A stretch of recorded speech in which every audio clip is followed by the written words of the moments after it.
I changed the locks while the Uber driver was still idling in our driveway. The engine's low, rhythmic hum a reminder of the life I was about to dismantle. That sharp metallic click of the deadbolt was the most honest sound I'd heard in 10 years of marriage. My husband, Jackson, had texted me at 1 a.m. saying, "Don't wait up for me tonight, babe. High-stakes closing at the firm. Might just crash at the club." I knew that club was actually a penthouse in downtown Chicago, likely belonging to a new paralegal who didn't know he still wore a wedding band in his pocket. I didn't hesitate. I dragged his designer leather suitcases out into the humid night air, lining them up on the curb like a row of expensive tombstones under the flickering streetlight. I snapped a photo of the luggage, stark, lonely, and final, and sent it with the caption, "Don't worry, no one is waiting for you. Ever again." But 5 minutes later, my doorbell didn't ring. My phone did. It wasn't Jackson's contact photo flashing on the screen. It was a restricted number, the silent vibration buzzing against my palm like a trapped hornet. When I answered, the voice on the other end wasn't my husband's smooth, manipulative baritone. It was a woman, her breath coming in ragged, terrified hitches. She whispered my name, telling me that if I wanted to see the truth about our perfect American dream, I needed to stop worrying about the luggage and look inside the lining of the infant car seat, the one we'd bought 3 years ago for a baby we never had.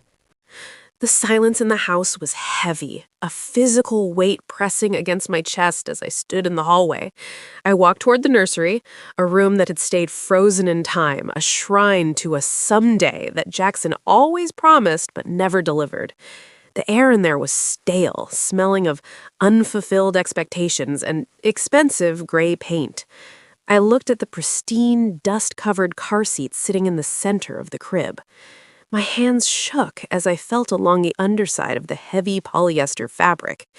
Jackson always said we kept the room staged because it helped the home's resale value, but as my fingers snagged on something hard and sharp hidden deep within the foam padding, I realized the value he was protecting wasn't the house.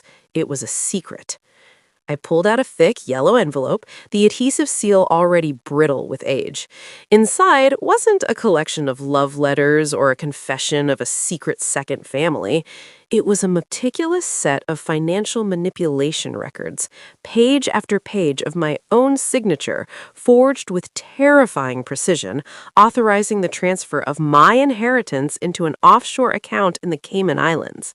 My father had left me enough to live 3 lifetimes. Or so I thought. According to these ledgers, I was down to my last 4 figures. But the real kicker was tucked into the very back, a DNA result from a private lab. It wasn't for a child. It was a maternity test for me, linking my genetic profile to a woman named Beatrice Miller, a woman currently serving time in a federal penitentiary for white-collar racketeering. My father had told me my mother died in a car accident when I was 3. I sat on the floor of the empty nursery, the cold hardwood biting into my legs. I remembered the day we bought this rattle. We were in a boutique in Greenwich, and Jackson had kissed my forehead, promising me that our child would have everything he never did. Now, the silver was black with neglect, just like my trust in him. My mind raced back through 10 years of anniversaries, vacations to the vineyard, and whispered, "I love yous." Every single one of them had been a transaction. Jackson wasn't just a cheating husband. He was a vulture who had picked my identity clean while I thanked him for the meal. He had been managing my trust while slowly bleeding me dry, all while keeping the truth of my biological mother over my head like a guillotine blade he could drop the moment I got too curious. I started thinking about the times I had apologized to him. I had apologized for being too emotional about our fertility struggles. I had apologized for wanting to look at our tax returns. I had apologized for being paranoid when I smelled a perfume on his coat that wasn't mine. He had gaslighted me so thoroughly that I started to believe my own memory was failing. But the ink on these papers didn't lie. The numbers didn't have an ego. They showed a man who had systematically dismantled my future while I was busy picking out marble countertops for a kitchen that wasn't even mine anymore. Suddenly, the heavy silence of the suburbs was shattered. The front door handle rattled violently, the sound echoing through the empty house. Then came the heavy, rhythmic thuds as someone throwing their full body weight against the reinforced oak. "Kaylee, open this door right now," Jackson shouted, his voice cracking with a raw, jagged rage I'd never heard in our decade together. "You have no idea what you're messing with. That photo you sent? You think you're being cute? You just signed away the only thing keeping you out of a jumpsuit." I didn't move. I stayed on the floor of the nursery, the yellow envelope clutched to my chest. I watched the dust motes dancing in the moonlight, feeling a strange sense of calm. The moral trap was already closing. If I opened that door, I was inviting a predator back into my sanctuary. If I kept it locked, I was officially declaring war on a man who had the keys to my entire history. I looked at the phone. 1:08 a.m. The police station was 10 minutes away. But in this neighborhood, the police usually didn't come for people like Jackson. They came for people who tried to expose people like Jackson. Standing there in that cold kitchen, the silence was louder than her scream. I watched the shadow of his expensive Italian loafers through the frosted glass of the front door. He wasn't acting like a husband caught in a lie. He was acting like a cornered animal who had lost his most valuable hostage. I clutched the DNA results to my chest, the paper crinkling under my grip. "Go away, Jackson!" I yelled, my voice surprisingly steady despite the lightning bolt tremors in my knees. "I know about Beatrice. I know about the offshore accounts. I'm calling the police, and I'm calling the FBI." The rattling stopped instantly. The silence that followed was far more terrifying than the pounding. "Kaylee," he said, his voice now eerily calm, dropping into that smooth, manipulative, sweet tone he used to win over skeptical investors. It was the voice that made me fall in love with him in a coffee shop in Georgetown. "Beatrice is the only reason you're still allowed to live in this house. You call the cops, and you aren't just ruining me. You're ruining the woman who gave you up to save your life. Do you really want to be the reason your own mother dies in a cage? Think about the headlines, Kaylee. Socialite daughter of federal fraudster. Is that the life you want?" I backed away from the door, my heart hammering against my ribs. I needed a witness. I needed a record of this before he found a way in. I grabbed my laptop from the kitchen island, intending to email the documents to my sister in Seattle. But as the screen flickered to life, it didn't show my desktop. It was playing a secret recording that had been saved to the startup folder. It was a video from our home security system, dated only 48 hours ago. It showed Jackson in this very kitchen, leaning over the granite island, talking to my best friend, Mia. "She's getting too close to the nursery," Mia said on the recording, her voice cold and devoid of the warmth she'd shown me at brunch last Sunday. "If she finds the envelope in the car seat, we're both headed to a minimum security facility. Just give her the distraction tonight so I can get in there, comfort her, and clear it out while she's crying on my shoulder. She's so desperate for a friend, she'll never suspect a thing." The distraction was the text message at 1 a.m. He wanted me to get mad. He wanted me to kick him out so I'd be emotionally compromised, calling my best friend to come over and help me pack his things. While I was in the bedroom, Mia would have been in the nursery, erasing the only evidence of who I actually was. They had planned this like a military operation. My heartbreak was just a tactical advantage for them. I have to stop for a second and ask you, the person watching this right now, what would you do? I'm standing in a $1 million kitchen looking at evidence that my husband and my best friend are flushing my life down the drain. If I call the police, I lose the house, the car, and I reveal a mother who is a literal criminal.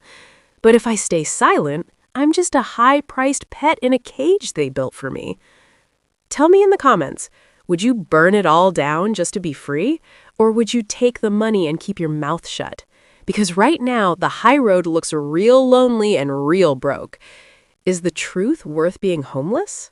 The betrayal tasted like copper and ash in my mouth. Mia, my maid of honor? The woman who held my hand through 3 grueling rounds of IVF and 3 devastating miscarriages. I looked at the digital clock on the oven. 1:15 a.m. Just as the numbers flipped, a pair of high-beam headlights cut through the darkness of the driveway, splashing jagged light across the kitchen walls and illuminating the dust motes in the air. A car had pulled up right behind Jackson's idling Uber.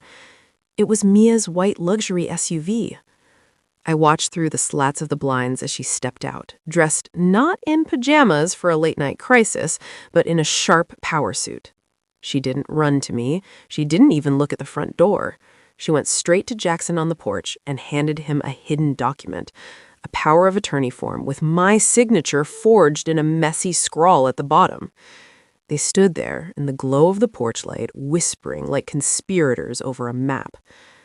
I realized then that this wasn't just a sordid affair. Jackson and Mia weren't just lovers. They were a professional team. My entire marriage, the dates, the wedding, the struggle to conceive, was a long-game heist designed to bridge the gap between Beatrice Miller's frozen assets and Jackson's legitimate firm. I wasn't a wife. I was a laundromat for dirty money. I should just burn it all, I thought, my mind spiraling into a dark place. If I destroy the DNA results and the bank papers right now, they have no leverage. But then I have no identity. Is it better to be a rich lie or a penniless truth? Honestly, if I just hand over the papers and let them take the rest of the money, maybe they'll leave me with the house. Is my pride really more worth my safety? Most people would run, but I want to see how far they'll go. I want to see them try to take it from me. I've spent 10 years building this reputation. Am I really going to let a text message destroy it all in one night? I grabbed my car keys from the hook, intending to bolt for the garage and drive until I hit a different time zone. I needed to get to a lawyer who wasn't on Jackson's payroll. I needed to find out if there was any version of the truth that didn't end with me in an orange jumpsuit like the mother I'd never met. But as I threw open the door to the garage, the motion sensor lights flooded the room with a blinding, clinical glare. Jackson was already standing there, leaning against my SUV. He hadn't been locked out for long. He knew about the spare key I kept hidden in the hollowed-out fake rock near the rose bushes. "Looking for this, honey?" he asked, holding up the original power of attorney. Mia was a great distraction, wasn't she? She always knew how to make you feel like the victim. But she's not the one you should be worried about tonight. She's already on the phone with the bank, freezing your access to the emergency funds you think you have. You're broke, Kaylee. You're just a girl in an expensive dress with nowhere to go. The air in the garage was stale, thick with the scent of gasoline and expensive tires. Jackson stepped away from my SUV, his shadow stretching across the concrete like a predator claiming territory. The husband I knew was gone. In his place stood a man with a smug, terrifying triumph in his eyes. He leaned back against the hood, crossing his arms with the casual confidence of someone who had already won. "You think you found a secret, Kaylee?" he chuckled, a dry, rattling sound. He tossed a small envelope on the hood. It hissed across the wax, stopping against my knuckles. "Open it. You've been playing detective for 20 minutes, but I've been the architect for 20 years. See how deep the hole goes before you jump. You're playing checkers, while I've been rewriting the rules of the game." With ice-cold fingers, I tore the paper. It wasn't bank statements. It was a letter from a Manhattan firm stating my inheritance was actually a monthly hush money payout from a trust fund Jackson set up before our wedding. My stomach dropped. The money I thought was my father's legacy was actually a salary for a role I didn't know I was playing. "I didn't steal your money," he whispered, stepping closer until I could smell the expensive bourbon on his breath. "You never had any. Your father died in debt to people you don't want to meet.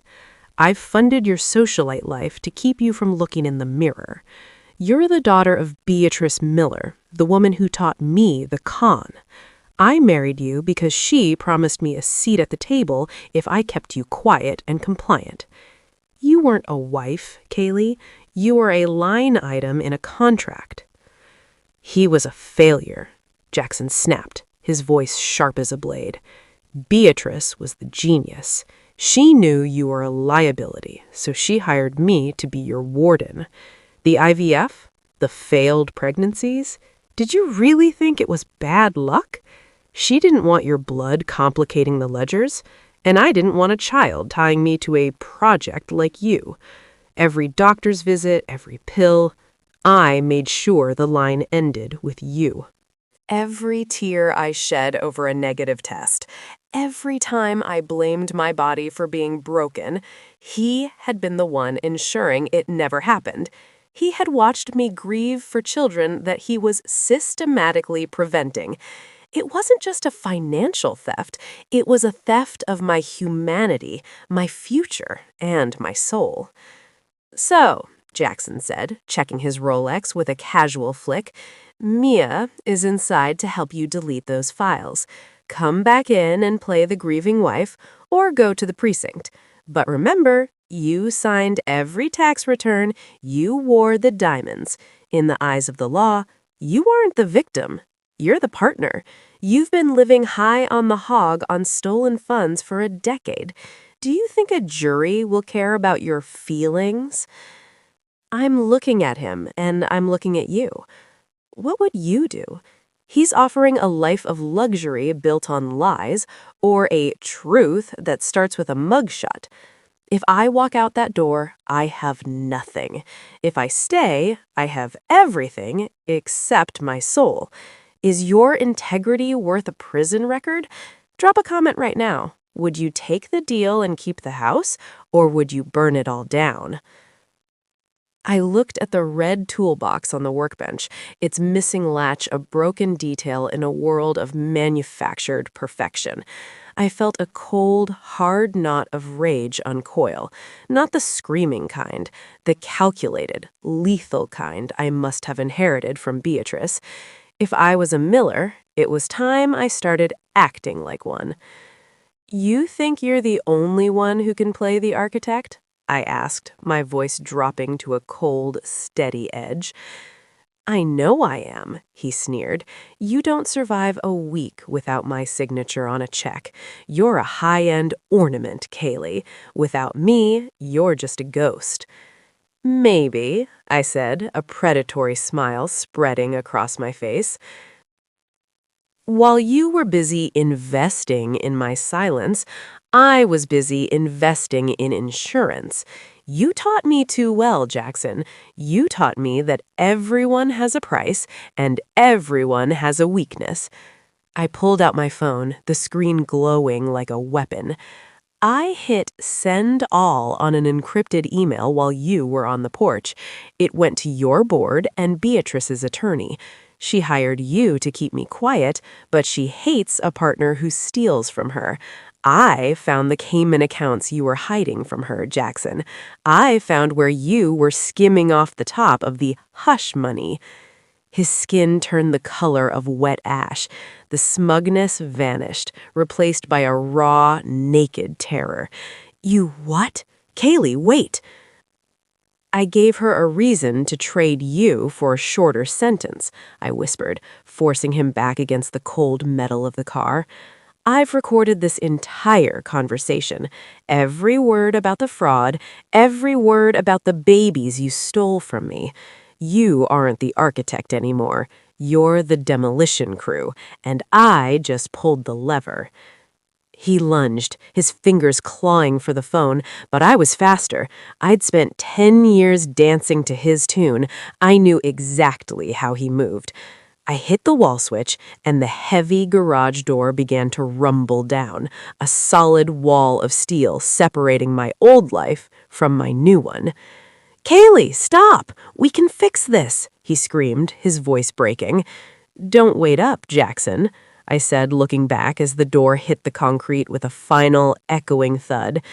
My heels were ruined, and my inheritance was gone, but for the first time in 10 years, I was the one holding the map.